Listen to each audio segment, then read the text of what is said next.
مقصد محض اپنے آپ کو گناہوں سے پاک کرنا اور اپنے مال کو بھی پاکیزہ بنانا، صرف یہ مقصد ہونا چاہیے۔ یہ ایک عبادت ہے۔ جو زکوٰۃ ادا کر رہا ہے تو وہ اللہ کی طرف سے عائد کردہ ایک عبادت کو پورا کر رہا ہے، عبادت کو ادا کر رہا ہے۔ تو زکوٰۃ کا مقصد بسا اوقات یہ سمجھتے ہیں لوگ کہ یہ تو غریبوں کی مدد کے لیے ہے۔ نہیں، غریبوں کی مدد تو ضمنی طور پر ہو رہی ہے۔ اصل اللہ تعالیٰ نے جس طرح نماز فرض کی ہے وہ بدنی عبادت ہے، اسی طرح زکوٰۃ فرض کی ہے، یہ مالی عبادت ہے۔ اسی طرح حج فرض کیا ہے، وہ مالی بھی ہے اور بدنی بھی ہے، یعنی جسمانی مشقت بھی ہے اس میں اور مال بھی خرچ ہوتا ہے۔ تو زکوٰۃ ایک مالی عبادت ہے، ہمیں زکوٰۃ کو ادا صرف اور صرف عبادت سمجھ کر کرنا ہے کہ یہ اللہ نے ایک عبادت فرض کی ہے۔ اب آ جائیں جی زکوٰۃ کے احکام سیکھنے کے اوپر۔ جب کوئی عاقل بالغ مسلمان مرد یا عورت زکوٰۃ کے نصاب کا مالک ہو تو اس کے لیے زکوٰۃ کے مسائل سیکھنا بھی فرض ہے۔ اس پر نماز فرض ہے نا، اس کے لیے نماز کے احکام سیکھنا بھی فرض ہے، اور جس پر زکوٰۃ فرض ہے اس کے لیے زکوٰۃ کے احکام سیکھنا بھی فرض ہے، اور جس پر زکوٰۃ فرض نہیں ہے اس کے لیے زکوٰۃ کے احکام سیکھنا مستحب ہے۔ جس طرح کہ ہم نماز میں کرتے ہیں کہ بچوں پر نماز فرض نہیں ہے لیکن نماز کے احکام سیکھنا مستحب ہے، اس لیے ہم بچوں کو نماز کے احکام سکھا دیتے ہیں۔ جی، زکوٰۃ پر اللہ تبارک و تعالیٰ کیا عطا فرماتے ہیں؟ اللہ تعالیٰ نے قرآن مجید میں ارشاد فرمایا، سورہ بقرہ آیت نمبر 241 میں، جو لوگ اللہ کے راستے میں مال خرچ کرتے ہیں اس کی مثال ایسے ہے کہ ایک دانہ زمین میں بوئیں اور اس سے جو پودا نکلے اس کی 7 شاخیں بنیں اور ہر شاخ پہ 100 دانے لگیں، تو آپ کو ایک دانے کے بدلے میں 700 دانے مل جائیں گے۔ تو اللہ کے راستے میں اگر کوئی شخص 1 روپیہ دیتا ہے، اس کے اخلاص کی وجہ سے اللہ تبارک و تعالیٰ اس کے اجر کو بڑھاتے بڑھاتے 700 گنا تک اس میں اضافہ کر دیتے ہیں۔ جی نیکسٹ دیکھو، زکوٰۃ کے بارے میں ایک حدیث ہے۔ جی نیکسٹ، زکوٰۃ کے بارے میں ایک حدیث ہے۔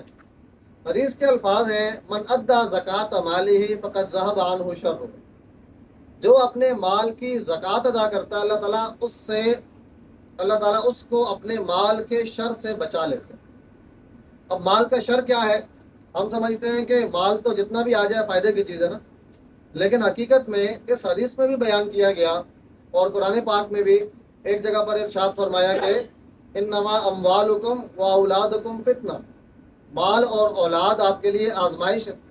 اسی مال کو اللہ تعالیٰ نے اپنا فضل بھی کہا ہے، جیسے جمعے کی اذان ہے نا، تو جمعے کی اذان کے وقت کہا کہ تجارت چھوڑ دو اور اللہ کے ذکر کی طرف چلو، لیکن جب جمعے کی نماز پڑھ لو، فَإِذَا قُضِيَتِ الصَّلَاةُ فَانتَشِرُوا فِي الْأَرْضِ وَابْتَغُوا مِن فَضْلِ اللَّهِ، جب نماز پڑھ لو اب زمین میں پھیل جاؤ اور اللہ کا فضل تلاش کرو۔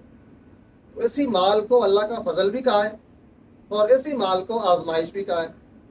یہ دونوں چیزیں جمع اس طرح ہوتی ہیں کہ اگر اس مال کو اللہ کو راضی کرتے ہوئے کمایا جائے اور اس مال سے اللہ کا حق ادا کیا جائے تو یہ مال اللہ کا فضل ہے، لیکن اگر اس مال کو کمانے میں اللہ تعالیٰ کے احکامات کی خلاف ورزی ہو اور اس مال کو کمانے کے بعد اس میں سے اللہ کا حق ادا نہ کیا جائے تو یہی مال انسان کے لیے آزمائش ہے اور آخرت کے لیے وبال ہے، حتیٰ کہ دنیا میں بھی یہ مال انسان کے لیے راحت اور سکون کا ذریعہ نہیں بنتا۔ تو حدیث کے الفاظ ہیں کہ جو اپنے مال کی زکوٰۃ ادا کرتا ہے اللہ تعالیٰ اسے اس مال کے شر سے بچا لیتے ہیں۔ مال کے شر میں مثال کے طور پر یہ ہوتا ہے کہ جب تک مال نہیں تھا ذہنی سکون تھا، پریشانی نہیں تھی، اب مال تو بہت آ گیا لیکن اب ذہنی سکون چلا گیا، پریشانی رہتی ہے ہر وقت۔ مال کا شر ایک یہ ہوتا ہے کہ مال جب نہیں تھا تو گھر میں اکٹھے رہ رہے تھے، بھائی بہنوں میں پیار محبت تھا، والدین میں اولاد میں پیار محبت تھا۔ اب مال تو آ گیا ہے لیکن بھائی بہنوں کی آپس میں ناچاکی ہو گئی ہے، اولاد کی اور والدین کی آپس میں ناچاکی ہو گئی ہے۔ اب مال تو آیا لیکن اس مال کے ساتھ شر آ گیا۔ کبھی مال نہیں تھا تو کسی کے ساتھ دشمنی نہیں تھی، اب مال تو آ گیا لیکن دشمنیاں بھی ہو گئی ہیں، حاسدین بھی بن گئے ہیں۔ یہ مال کا شر ہے۔ تو جو اپنے مال کی زکوٰۃ ادا کرتا ہے اللہ تعالیٰ اسے مال کے شر سے محفوظ فرما لے گا۔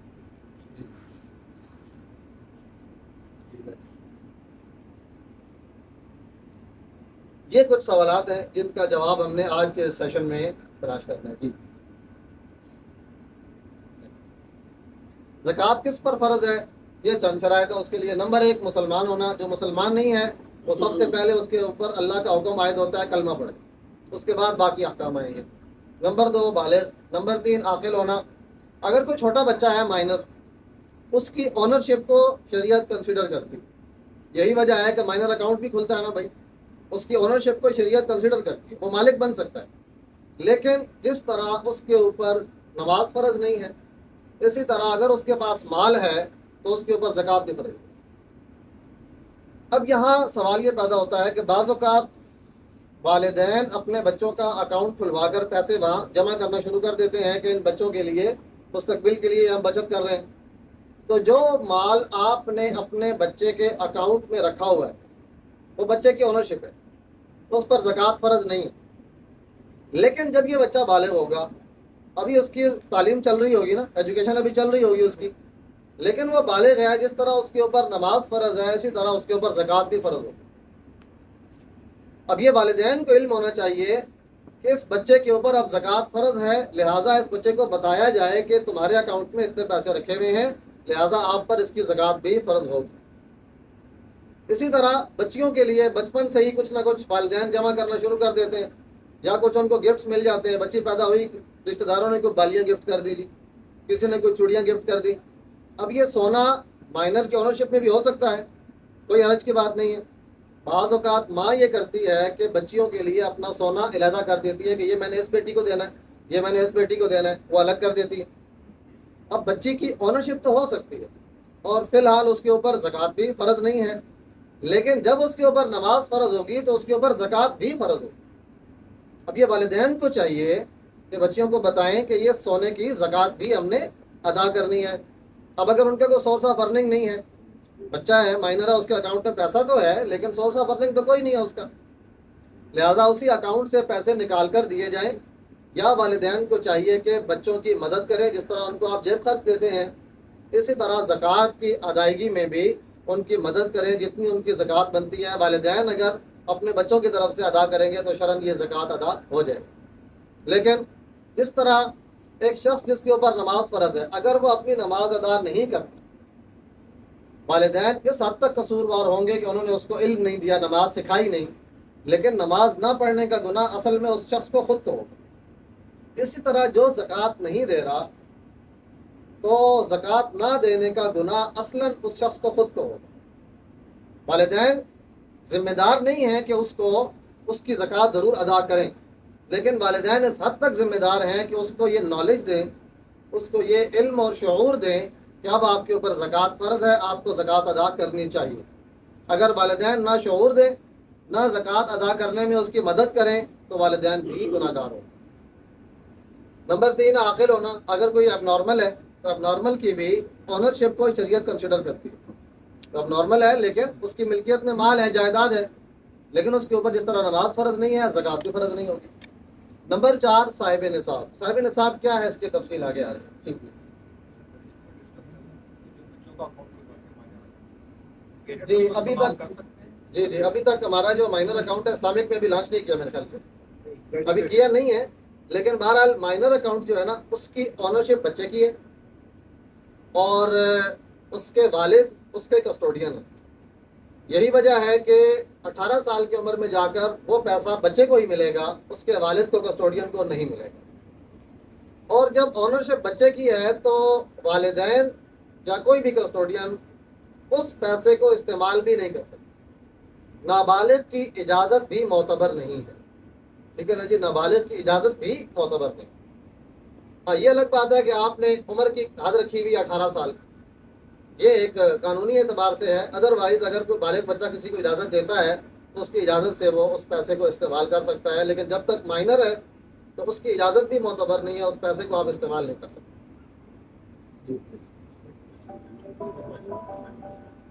جی آگے چلیں, اس کو بتا دیں گے. زکوٰۃ کس مال پر فرض ہے؟ جی زکوٰۃ ان 4 چیزوں پہ فرض ہے, صرف سونا, چاندی, کیش اور مال تجارت. بس یہ 4 چیزیں ہیں, ان کے علاوہ کسی مال پر زکوٰۃ فرض نہیں ہے. ان کے علاوہ آپ لائف سٹاک ہے، لائف سٹاک پہ زکوٰۃ فرض ہے لیکن اس کا حساب الگ ہے. تو صرف 4 چیزوں پہ زکوٰۃ فرض ہے: سونا، چاندی، کیش اور مال تجارت. سونا، چاندی، کیش اور مال تجارت. سونا اور چاندی، آپ کو معلوم ہے کہ پہلے اصل کیش جو تھا وہ سونا اور چاندی ہوتا تھا. تو شریعت نے سونے اور چاندی کے بارے میں ایک لمٹ دے دی ہے جس کو ہم کہتے ہیں نصاب. نصاب اس معیار کو اور لمٹ کو کہتے ہیں کہ اس سے کم اگر آپ کے پاس مال ہے تو آپ پر زکوٰۃ فرض نہیں ہے. لیکن کیش، نقدی جو ہے، یہ پیپر کرنسی تو بعد کی ایجاد ہے نا. اب پیپر کرنسی اور سامان تجارت، ان کے اوپر کون سی لمٹ اپلائی ہوگی، کون سا نصاب اپلائی ہوگا، سونے والا یا چاندی والا؟ تو سونے کا جو نصاب ہے وہ ہے 7.5 تولہ سونا. 7.5 تولے سونے سے اگر کسی کے پاس کم ہے تو اس کے اوپر زکوٰۃ فرض نہیں ہے. لیکن یہ اس وقت ہے جب آپ کے پاس صرف سونا ہو، سونے کے علاوہ اور کچھ بھی نہ ہو، یعنی باقی 3 چیزوں میں سے چاندی، نقدی، سامان تجارت، یہ تینوں چیزیں صفر ہو، پھر تو سونے کا اعتبار ہے 7.5 تولہ سونا. اور اگر آپ کے پاس چاندی ہے تو چاندی میں جو نصاب ہے وہ ہے 52.5 تولہ چاندی. 52.5 تولے چاندی، اور 52.5 تولے چاندی کی ویلیو آج کے اعتبار سے بن رہی ہے تقریباً 1,20,000 روپے. اب سونے کا اعتبار اگر کریں ہم تو سونے کا اعتبار آج کے ریٹ کے حساب سے اگر 7.5 تولہ لگائیں تو یہ تقریباً 14-15 لاکھ پہ چلا جائے گا. اور چاندی کا اگر آج کا نصاب لگائیں تو یہ 1.25 لاکھ پہ جا رہا ہے، 1,20,000 پہ. تو شریعت نے یہ کہا ہے کہ نقدی، کیش اور سامان تجارت پر ان دونوں میں سے وہ اپلائی ہوگا جس کی ویلیو کم ہو، تاکہ معاشرے میں زکوٰۃ دینے والے افراد زیادہ ہوں. تو چاندی کا نصاب کم ہے، اس وقت 1,20,000 ہے، تو کیش کے اوپر اور سامان تجارت کے اوپر چاندی کا نصاب اپلائی ہوگا. ٹھیک ہے جی. سونے کا نصاب صرف اس وقت استعمال ہوگا جب آپ کے پاس سونے کے علاوہ اور کچھ بھی نہ ہو، صرف سونا ہو. ایک اور صورت یہ ہوتی ہے کہ انسان کے پاس سونے کے ساتھ ساتھ کوئی اور چیز بھی ہوتی ہے، شامل ہوتی ہے. گھروں میں عام طور پر ہوتا ہے کہ سونے کے ساتھ تھوڑا سا کیش ہوتا ہے. جب کوئی بھی ان میں سے 4 میں سے 2 مال زکوٰۃ جمع ہو جائیں تو ایسی صورت میں پھر چاندی کے نصاب کا اعتبار 52.5 تولے چاندی کا اعتبار. یعنی اگر کسی کے پاس آدھا تولہ سونا ہے اور 10-20 ہزار روپے کیش ہے تو 52.5 تولے چاندی کی ویلیو تک پہنچ جائے گا، یعنی 1,20,000 کو پہنچ جائے گا وہ. تو گھروں میں عام طور پر یہ والی صورت ہوتی ہے کہ گھروں میں کیش ہوتا ہے اور کچھ سونا ہوتا ہے، زیور ہوتا ہے. لہٰذا ایک کنفیوژن یہ ہوتی ہے لوگوں میں کہ سونا تو ہے میرے پاس لیکن 5 تولے ہے اس لیے زکوٰۃ نہیں ہے، حالانکہ سونے کے ساتھ کیش بھی ہے، تو کیش کو کنسیڈر نہیں کیا جا رہا. لہٰذا ہمیں اپنے گھروں میں زکوٰۃ کا حساب کرتے وقت ان 2 چیزوں کو جمع کر کے دیکھنا ہے، سونا اور کیش. جی میں آپ کا سوال لیتا ہوں. ایک چیز اور ہے، سونا جب ہم نے کہا کہ سونا صرف اور صرف اگر کسی کے پاس گولڈ ہے، اس کے علاوہ کچھ بھی نہیں ہے، تو اس کے اوپر 7.5 تولہ اپلائی ہوتا ہے. اور اگر اس کے پاس کیش ہے تو پھر ہم نے 52 تولے چاندی کو دیکھنا ہے. گھروں میں جو گولڈ ہوتا ہے اس کے بارے میں بھی یہ طے کرنا ضروری ہے کہ شوہر کی ملکیت میں کیا ہے اور بیوی کی ملکیت میں کیا ہے. اس کے لیے ہمارے معاشرے میں 2 ٹرینڈ ہوتے ہیں عام طور پر کہ شادی کے موقع پر بیوی کو جو زیور دیا گیا ہے اسے آنر بنا دیا گیا ہے، مالک ہے وہ. لہٰذا اس سونے کی آنرشپ جب بیوی کی ہے تو زکوٰۃ بھی بیوی نے دینی ہے. اگر بیوی کے پاس کوئی کیش ان ہینڈ نہیں ہے اور لیکن کچھ نہ کچھ کیش رہتا ہے، اس کے پاس آنرشپ میں کچھ نہ کچھ رہتا ہے، ایسی صورت میں زکوٰۃ تو فرض ہے. اگر عورت کے پاس زکوٰۃ دینے کے لیے رقم نہیں ہے تو شوہر اگر اس کی مدد کرے گا تو اسے ثواب ملے گا. ٹھیک ہے نا جی. لیکن اگر شوہر اس کی ہیلپ نہ کرے زکوٰۃ دینے میں تو گناہگار شوہر نہیں ہے، گناہگار وہ عورت خود ہوگی جس کی ملکیت میں گولڈ ہے. بسا اوقات خواتین اس لیے مطمئن ہوتی ہیں کہ گناہگار بھی شوہر ہی ہو رہا ہے، ثواب اگر شوہر کو ملنا ہے تو گناہگار بھی شوہر ہی ہو رہا ہے. تو ایسا نہیں ہے بھائی. جس طرح نماز اپنی اپنی فرض ہے نا بھائی، تو مالی عبادات بھی اپنی اپنی فرض. جس کی ملکیت میں جتنا سونا ہے اس کی زکوٰۃ بھی اسی نے ادا کرنی ہے. تو اگر عورت کی ہیلپ کریں گے زکوٰۃ ادا کرنے میں تو اجر ملے گا، اور اگر آپ نے ہیلپ نہیں کی تو کم از کم شعور دینا، اویئرنیس دینا، یہ آپ کی ذمہ داری ہے. اس لیے کہ علم حاصل کرنے کے جو ذرائع آپ کے پاس ہیں اگر ان کے پاس نہیں ہیں تو ان تک علم پہنچانا یہ آپ کی ذمہ داری ہے. بیوی زبردستی کریں گے نا، آپ نہیں دینی ہے. اس کا فیصلہ ہر بندہ اپنا خود کر سکتا ہے کہ وہ زبردستی ہر کسی پر چلتی ہے، کس پر کتنی چلتی ہے وہ فیصلہ خود کر لے گا. آپ کا سوال تھا بھائی. کو تو نہیں پتا، اس کا پتہ لگ گیا. یہ 52.5 تولی چاندی حد ہے نا، کوئی حد نہیں ہے. تھوڑا سا بھی کیش ہے نا، بالکل کیش ہے تو وہ مال کنسیڈر ہوگا. ہاں جی وہ مال کنسیڈر ہوگا تقریباً ہر حال میں. تقریباً یہی اگر آپ اپنے آپ کو کیش کو صفر کر لیں یا کوئی بندہ مائنس میں اس کے اوپر قرضہ ہے. آپ ایک قرضے میں آتے ہیں تو میں انشاءاللہ ذکر کرتا ہوں. ٹھیک ہے جی، لائبلٹیز میں جب ہم آتے ہیں تو انشاءاللہ میں اس کو ذکر کرتا ہوں. سونا سر اگر یوز میں کہیں سونا پہنا اچھا ہوا یہ بھی سوال ٹھیک ہے. ایک عام طور پر کنفیوژن یہ ہوتی ہے کہ سونا اگر استعمال میں ہے تو اس کے اوپر زکوٰۃ نہیں ہے. تو یہ غلط فہمی ہے. سونا کسی بھی فارم میں ہو، چاہے وہ استعمال میں ہو یا آپ کے پاس بسکٹ کی شکل میں سیونگ ہے آپ کی، تو سونا کسی بھی فارم میں اس کے اوپر زکوٰۃ فرض ہے. نبی اکرم صلی اللہ علیہ وسلم کے پاس ایک مرتبہ خواتین تھیں تو انہوں نے سونے کے کنگن پہنے ہوئے تھے. آپ علیہ الصلوۃ والسلام نے ان سے پوچھا کہ کیا تم ان کی زکوٰۃ ادا کرتی ہو؟ تو انہوں نے کہا کہ نہیں، زکوٰۃ نہیں دیتے ہم اس کی. تو آپ علیہ الصلوۃ والسلام نے ارشاد فرمایا کہ کیا تمہیں یہ پسند ہے کہ تمہیں روز قیامت جہنم کی آگ کے کنگن پہنائے جائیں؟ اب یہ حدیث بہت کلیئر ہے کہ یہ پہنے ہوئے سونے کے بارے میں بات کر رہے ہیں. لہٰذا سونا چاہے استعمال میں ہو اس کے اوپر زکوٰۃ فرض ہے. اچھا یہ جو نقدی لکھی ہوئی کیش اینڈ کیش ایکولنٹ ہے جس میں انویسٹمنٹس ہوتی ہیں میں اس کی کیش کی ساری فارمز آگے آ رہی ہیں. ٹھیک یہ ہو گیا جی. پروویڈنٹ فنڈ پہ ہوتے ہیں یہ آگے جی کرنسی کی جتنی بھی کیش کی فارمز ہیں نا جی، میں پروویڈنٹ فنڈ کو بھی لیتا ہوں. بینک میں رکھی ہوئی رقم ہے آپ کی، یا آپ نے کسی کو کوئی رقم امانت رکھوائی ہوئی ہے کسی کے پاس، آپ کا ریسیویبل ہے، کوئی بھی آپ کا ریسیویبل. نمبر 3 میں ہے کمیٹی میں جمع شدہ رقم. اگر کوئی کمیٹی ڈالی جاتی ہے نا تو کمیٹی کی 2 صورتیں ہوتی ہیں. مثال کے طور پر 12 مہینوں کی کمیٹی ہے، آپ 8 کمیٹیاں دے چکے ہیں اور آپ کی کمیٹی کا نمبر ہے، قسمت ہے آپ کی، آپ کا 12واں نمبر ہے. ٹھیک ہے نا جی. تو آپ 10 کمیٹیاں دے چکے ہیں. تو یہ 10 کمیٹیاں دی ہوئی ہیں، یہ اصل میں آپ نے لوگوں کو قرضہ دیا ہوا ہے، یا آپ کا ریسیویبل ہے، یا آپ کی بچت ہے.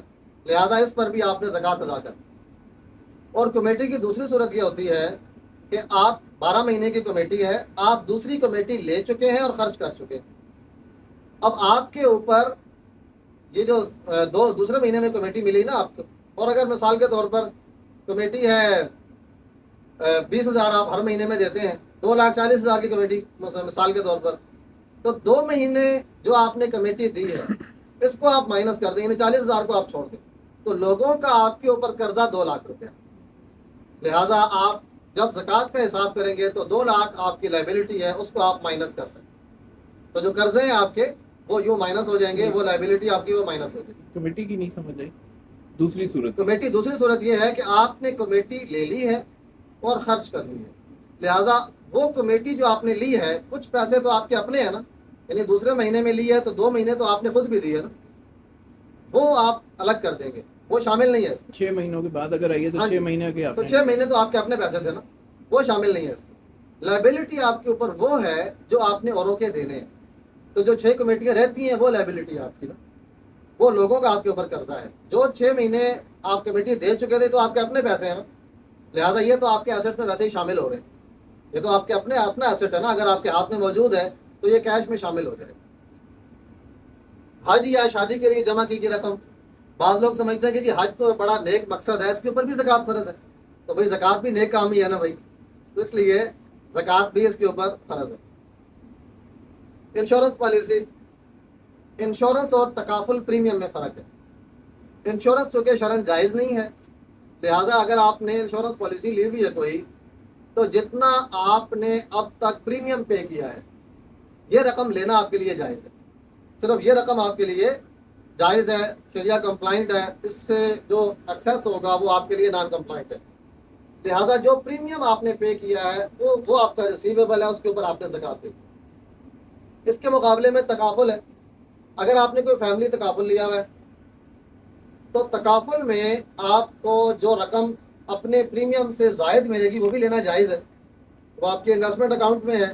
لہٰذا آپ ہر سال زکوٰۃ دیتے وقت تکافل کمپنی سے رابطہ کر کے پوچھیں گے کہ آپ کے اکاؤنٹ میں کتنی رقم موجود ہے، اس ٹوٹل پر آپ نے زکوٰۃ دی۔ تو انشورنس میں آپ نے صرف پریمیم پہ دینی ہے، اور تکافل میں آپ نے آپ کے اکاؤنٹ میں موجود ٹوٹل رقم پر زکوٰۃ دینی ہے۔ بانڈز کی جو ایکچوئل ویلیو ہے، فیس ویلیو، اس کے اوپر آپ نے زکوٰۃ دینی اگر کسی کے پاس ہے۔ بانڈز کی ٹریڈنگ شرعاً جائز نہیں ہے، لیکن اگر کسی کے پاس موجود ہے تو اس کی جو فیس ویلیو ہے اس کے اوپر، وہ آپ کا کیش ہے، اس کے اوپر زکوٰۃ دینا ضروری ہے۔ سکوک کے اوپر شیئرز والا لاگو ہے، کیونکہ شیئرز کا طریقہ یہ ہے کہ آپ جس کمپنی کے شیئرز آپ نے ڈیویڈنڈ کے لیے رکھے ہوئے ہیں، تو اس کے جو فکس ایسٹس ہیں، فکس ایسٹ پر زکوٰۃ نہیں ہوتی۔ ہم نے اس سے پہلے جب 4 چیزیں گنی ہیں نا، سونا، چاندی، کیش، مال تجارت، وہاں ہم نے فکس ایسٹ کو شمار نہیں کیا۔ آپ کا ذاتی گھر ہے، شامل نہیں ہے، آپ کی سواری ہے، وہ شامل نہیں ہے، گھر کا فرنیچر ہے، وہ شامل نہیں ہے، ان چیزوں کے اوپر زکوٰۃ نہیں ہے۔ اسی طرح کمپنی کا جو فکس ایسٹس ہیں، اس کی بلڈنگ ہے، اس کے اور جتنے بھی فکس ایسٹس ہیں، ان کے اوپر زکوٰۃ دیں گے۔ لہٰذا آپ شیئرز کی زکوٰۃ اس طرح دیں گے کہ ان کے جو فائنینشیلز ہیں، پچھلے فائنینشیلز کو دیکھ لیں کہ جتنے % ان کے فکس ایسٹس ہیں ان کو آپ مائنس کر دیں گے، کرنٹ ایسٹس پر آپ نے زکوٰۃ دیں گے۔ اگر 30% فکس ایسٹس ہیں تو آپ ریمیننگ 70% پر زکوٰۃ پے کریں گے۔ جی، آپ کا سوال تھا۔ یہ بینک میں رکھی گئی رقم اگر کنونشنل میں ہے، کنونشنل میں ہے تو رکھی گئی رقم پر زکوٰۃ ہے، رکھنے کے بعد اس کے اوپر کوئی پروفٹ لگا ہے تو اس کے اوپر نہیں ہے۔ جو آپ نے ڈپازٹ کی ہے نا، آپ کا اگر سیونگ اکاؤنٹ ہے وہاں پر، تو جو آپ نے رکھی ہے صرف اس کے اوپر زکوٰۃ۔ جی جی، ہاں جی، سود پہ زکوٰۃ، جو ایکسٹرا جو اس کے اوپر انٹرسٹ لگا ہے اس کے اوپر نہیں ہے۔ جی، آپ کا سوال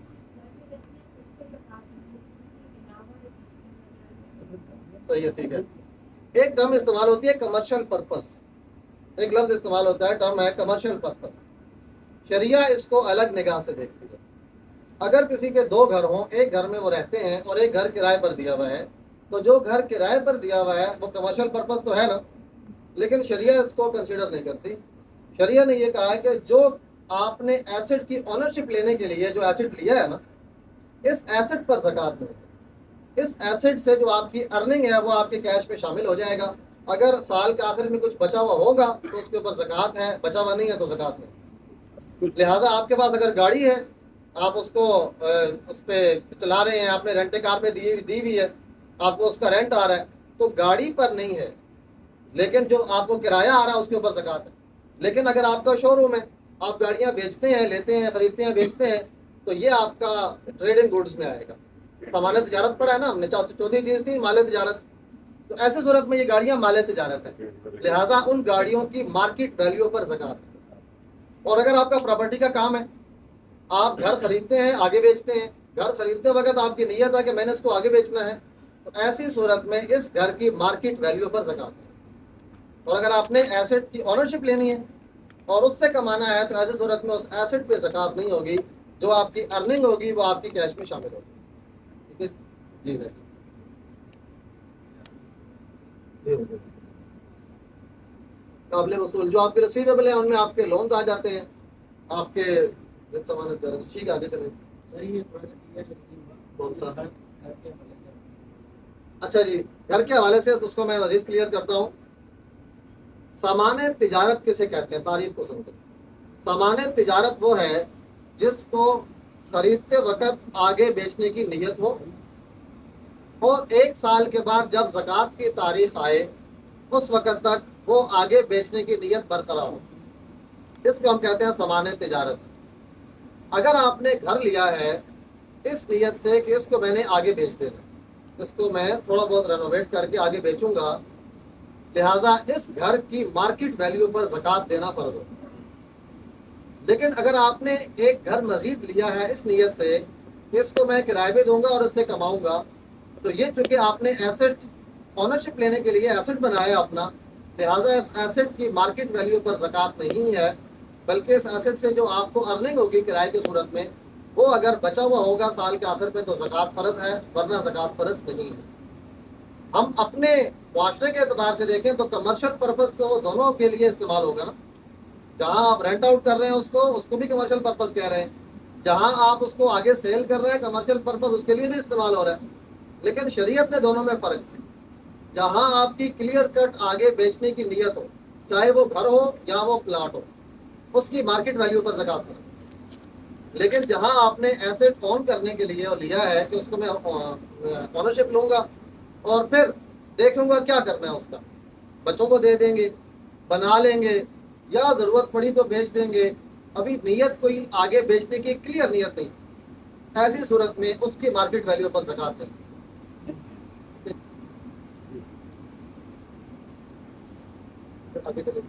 اچھا، جو ریسیویبل ہیں ان کی دو صورتیں ہوتی ہیں۔ کچھ ریسیویبل تو وہ ہوتے ہیں جن کی ملنے کی امید ہے، کچھ ریسیویبلز ہیں جن کے ملنے کی امید نہیں ہے، بیڈ ڈیٹس ہیں، ملنے کی امید نہیں ہے۔ تو ایسی صورت میں جو قرضہ آپ کو واپس ملنے کی امید نہیں ہے اس کی زکوٰۃ ادا کرنا لازم نہیں، اگر واقعتاً امید نہیں ہے، ٹھیک ہے نا جی۔ اگر ایک بندہ کہہ رہا ہے کہ بھائی میں کہیں بھاگ تو نہیں رہا، تو پھر آپ کو امید رکھنی پڑے گی، ٹھیک ہے نا جی۔ جب وہ انکار کر دے کہ بھائی میرے اوپر تمہارا کوئی قرضہ ہے ہی نہیں، اسے ہم کہیں گے کہ ملنے کی امید نہیں ہے۔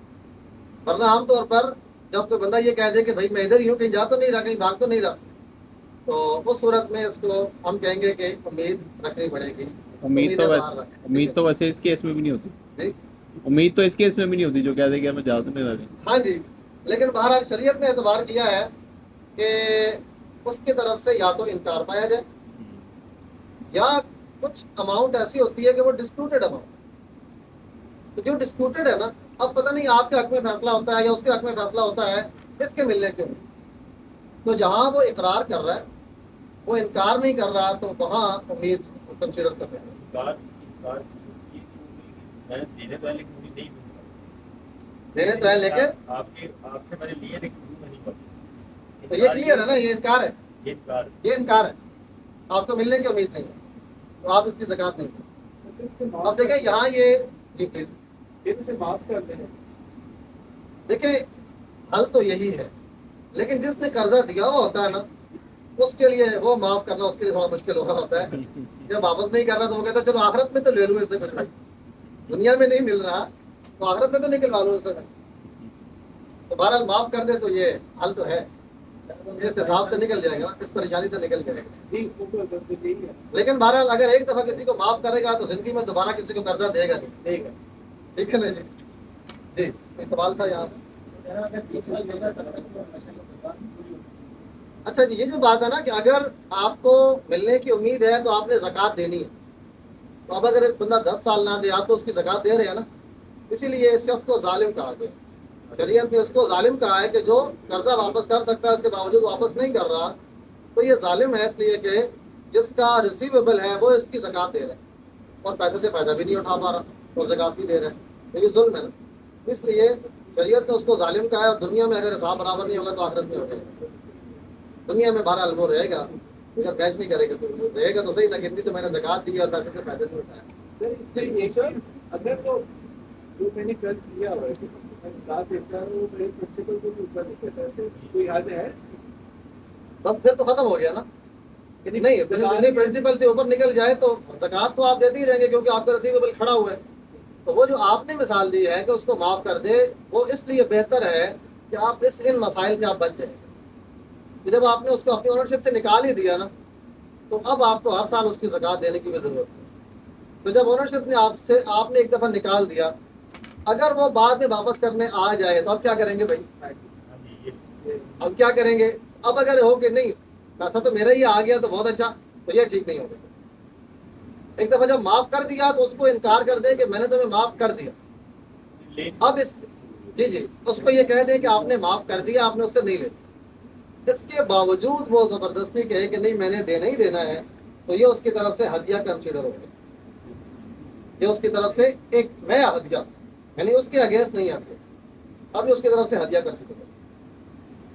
جی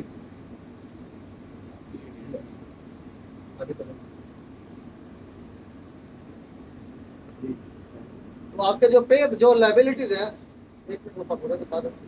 زکوٰۃ آپ نے نکالنی کیسے ہے؟ سب سے پہلے ہے جو آپ کے زکاتیبل ایسٹس ہیں۔ زکاتیبل ایسٹس 4 پڑھے ہم نے، سونا، نمبر 2 چاندی، نمبر 3 کیش، اور نمبر 4 مال تجارت۔ ان چاروں کی ویلیو لگائیں گے ہم،